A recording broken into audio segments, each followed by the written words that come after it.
वैष्णवी हगवणे आत्महत्या प्रकरणामध्ये हगवणेचे पोलीस मामा जालिंदर सुपेकर गोत्यात आलेले आहेत। सुपेकरांची एक एक प्रकरणं आता बाहेर येत आहेत आणि ती सगळी प्रकरणं इतकी गंभीर आहेत की यांचे तार अनेक गुन्ह्यांमध्ये गुन्हेगारांसोबत जोडलेले असल्याचं दिसतंय। आपल्याला माहिती आहे की बीड जिल्ह्यामध्ये मसाजोगचे सरपंच संतोष देशमुख यांचं हत्या प्रकरण आणि या प्रकरणामध्ये वाल्मिक कराड हा सध्या प्रमुख आरोपी आहे। तो बीडच्या जेलमध्ये आहे। तर या वाल्मिक कराडला बीडच्या जेलमध्ये ठेवण्याचा निर्णय हगवणेचे पोलीस मामा जालिंदर सुपेकर यांचाच होता हे सुद्धा आता बाहेर आलेलं आहे। सुपेकर हे जेलमधल्या कैद्यांकडून वसुली करायचे। किती भयंकर प्रकार आहे हा। जे गुन्हेगार आहेत जेलमध्ये शिक्षा भोगतायत त्यांच्याकडून देखील पैसे वसूल केले जात होते।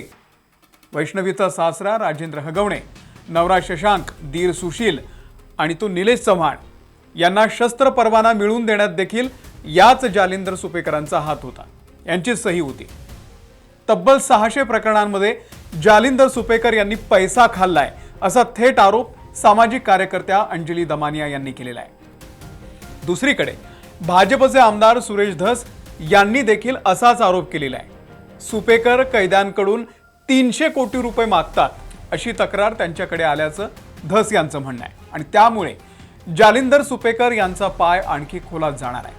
ऑलरेडी त्यांच्यावरती होत असलेल्या आरोपांची गंभीर दखल घेत त्यांची पदावनती करण्यात आलेली आहे। पण आता या प्रकरणामध्ये जे नवीन आरोप होत आहेत ते फार भयंकर आहे। सगळं प्रकरण हगवणेचे पोलीस मामा जालिंदर सुपेकर यांच्यावरती नेमके काय आरोप आहेत, आधी त्यांनी काय काय कारनामे करून ठेवलेले आहेत, हे सगळं अगदी सविस्तर पाहूयात आपण या व्हिडिओमधून।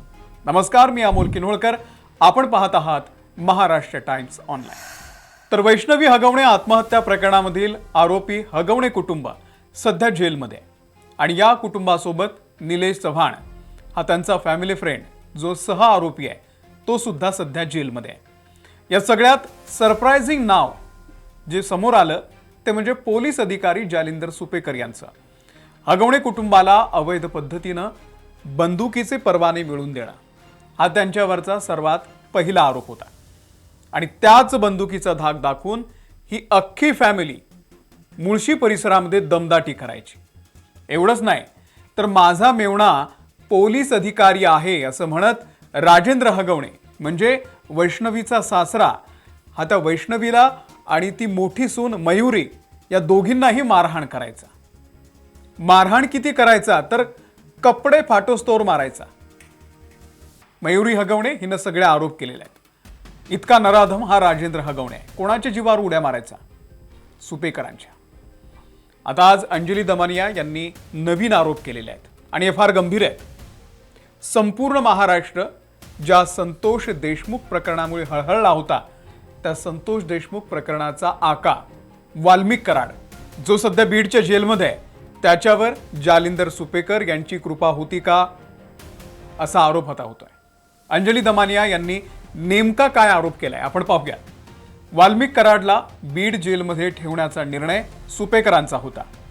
त्यांच्याकडून प्रत्येक जेलमधून पैशांची मागणी केली जाते। गन लायसन्स प्रकरणामध्ये सुपेकर आणि अमिताभ गुप्ता यांनी 600 प्रकरणांमध्ये पैसा खाल्लाय। 300 प्रकरणांचा अहवाल गृह मंत्रालयामध्ये पोहोचलेला आहे। अनेक खुलासे होणं बाकी आहे। अंजली दमानिया यांनी थेट आरोप केलेला आहे। मग वाल्मिक कराडला जेलमध्ये मऊ चपात्या येतात, वेगळा चहा मिळतो, त्याला अनेक ब्लँकेट मिळतात, त्याचा तो वापर गादीसारखा करतो, त्याला व्हीव्हीआयपी ट्रीटमेंट मिळते, हा आरोप रणजित कासले यांनी केलेला होता। ते याच जालिंदर सुपेकरांमुळे होते का अशी शंका घेण्यास वाव आहे। कारण तेव्हा जालिंदर सुपेकर यांच्या हातामध्ये राज्यातली कारागृह होती। आता यालाच दुजोरा देणारा दुसरा आरोप केलाय तो सुरेश धसांनी। आयजी पोस्टवरती असलेला माणूस 1 लाख रुपये रोख घेतो आणि 50,000चा मोबाईल घेतो, यापेक्षा दुर्दैव काय असावं। जेलमध्ये सुपेकर यांनी कैद्यांना 300 कोटी रुपये द्या असं म्हटल्याची तक्रार माझ्याकडे आलेली आहे। नातेवाईकाच्या सुनेकडून पैसे मागता याचा अर्थ सुपेकर हा माणूस 100% फॉल्टी आहे। नैतिकता नावाची गोष्ट राहिलेली नाही। गोष्ट किती खालच्या थराला गेल्याचं हे एक उदाहरण आहे। हा सुरेश धसांचा आरोप आहे। आता अंजलीताई दमानिया आणि सुरेश धस यांच्या आरोपांमध्ये एक समानता आहे की विशेष पोलीस महानिरीक्षक कारागृह व सुधार सेवा या पदावरती असताना जालिंदर सुपेकर यांनी आपल्या पदाचा गैरवापर केलेला आहे आणि म्हणूनच त्यांची पदावनती करून उपमहासमादेशक होमगार्ड या पदावरती त्यांची सध्या बदली करण्यात आलेली आहे। सुपेकरांचं जुनं प्रकरण ते तर फार भयंकर आहे। 2012 सालचं जळगावमध्ये एका पोलीस अधिकाऱ्यानं सुपेकरांच्या त्रासाला कंटाळून जीवन संपवलं। यांचं नाव लिहिलेली चिठ्ठी सुद्धा सापडली की श्री सुपेकर हे वसुली करायला लावायचे, नाही केली तर त्रास द्यायचे आणि त्या त्रासाला कंटाळून मी जीवन संपवतोय। PSI पदावरचे अशोक सादरे यांनी जालिंदर सुपेकर जे तेव्हा जळगावचे पोलीस अधीक्षक होते यांच्या त्रासाला कंटाळून जीवन संपवलेलं होतं। चिठ्ठी लिहून ठेवलेली आहे। वर्ष 2012, आज 2025 आहे। 13 वर्ष झाली, अजून कारवाई नाही। वैष्णवीला हुंड्यासाठी छळलं जात होतं। PSI अशोक सादरे यांना वसुलीसाठी छळलं जात होतं। कलेक्शन करायला लावायचे तत्कालीन जळगाव जिल्हा पोलीस आयुक्त जालिंदर सुपेकर। दिवाळीला भेटवस्तू मागायचे, सोनं मागायचे, दागिने मागायचे।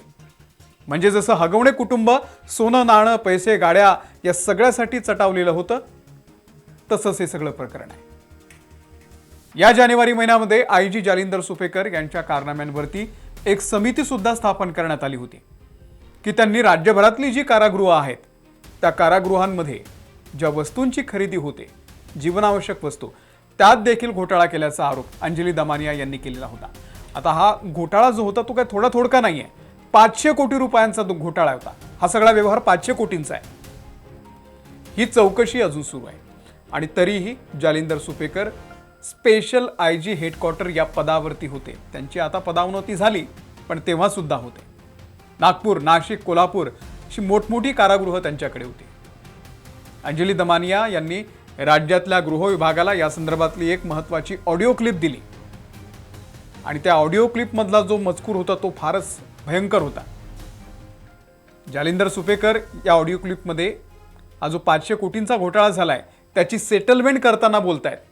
ते काय म्हणतात तर या घोटाळा प्रकरणात माझं नाव घेऊ नकोस, ADG प्रशांत बुर्डे आणि ADG अमिताभ गुप्ता यांचं नाव घाल, समोरच्या व्यक्तीला ते सांगतायत। आता त्यावर समोरचा व्यक्ती म्हणतो यात माझा काय फायदा? सुपेकर म्हणतात तुझा फायदा करून देणार ना। ही ऑडिओ क्लिप आहे। विचार करा, राज्यातली सगळी मोठी कारागृह याच जालिंदर सुपेकरांच्या हातात होती।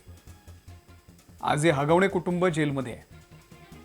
वैष्णवीच्या माहेरची लोक, तिचे वडील आरोप करत होते की हगवणेला तुरुंगामध्ये VVIP ट्रीटमेंट मिळते। त्याचं कारण हे जालिंदर सुपेकर तर नव्हते ना, किंवा हे जे राजेंद्र हगवणे आणि तो त्यांचा मुलगा सुशील हे 7-8 दिवस फरार होते मध्ये, त्याचं कारणही काय? पोलिसांची कृपा का होती त्यांच्यावर? ते तर पुण्याच्या आसपास फिरत होते। वैष्णवीवर अंतिम संस्कार व्हायच्या आधीच हे पवना डॅमवरती मटणाची पार्टी करत होते।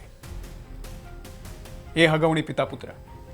हा एवढा माज कोणाच्या जीवावर, कोणत्या पोलीस अधिकाऱ्याच्या जीवावर केला जात होता? अगदी 2 महिन्यापूर्वी राजू शेट्टी यांनी देखील याच प्रकरणामध्ये आंदोलन केलं, सगळ्यांना निवेदन दिलं। कारागृहातल्या वस्तू खरेदीमध्ये घोटाळा झालाय या संदर्भातलं त्यांनी निवेदन दिलेलं होतं। कारागृहातल्या कैद्यांना ज्या वस्तू लागतात, गहू, तांदूळ, डाळी, सगळ्या प्रकारचं राशन, त्याचे कॉन्ट्रॅक्ट हे जवळच्या माणसांना दिले गेलेत। बाजारभावापेक्षा जास्त दरानं खरेदी केली गेली, कागदावरतीच फक्त। मलिदा खाल्ला, चपला, कैद्यांच्या अंडरवेअर, त्यामध्ये सुद्धा यांनी घोटाळा केलाय। तर हे प्रकरण सुद्धा अंजली दमानिया यांनी बाहेर काढलेलं होतं आणि आता आज नवीन आरोप अंजली दमानिया आणि सुरेश धस यांनी केलेले आहेत। जेलमधल्या कैद्यांकडून 300 कोटींची वसुली प्रकरण सुरेश धसांचे आरोप आहेत। याची आता निष्पक्ष चौकशी होणार का? गृह मंत्रालय नेमका काय निर्णय घेतंय? आपलं लक्ष असेल, पाठपुरावा आपण करत राहू। तुम्हाला काय वाटतं कमेंट करा। या व्हिडिओमध्ये मी इथेच थांबतोय। आमचं महाराष्ट्र टाइम्सचं YouTube चॅनल आहे, त्याला जर तुम्ही सबस्क्राईब केलेलं नसेल तर सबस्क्राईब करा। धन्यवाद।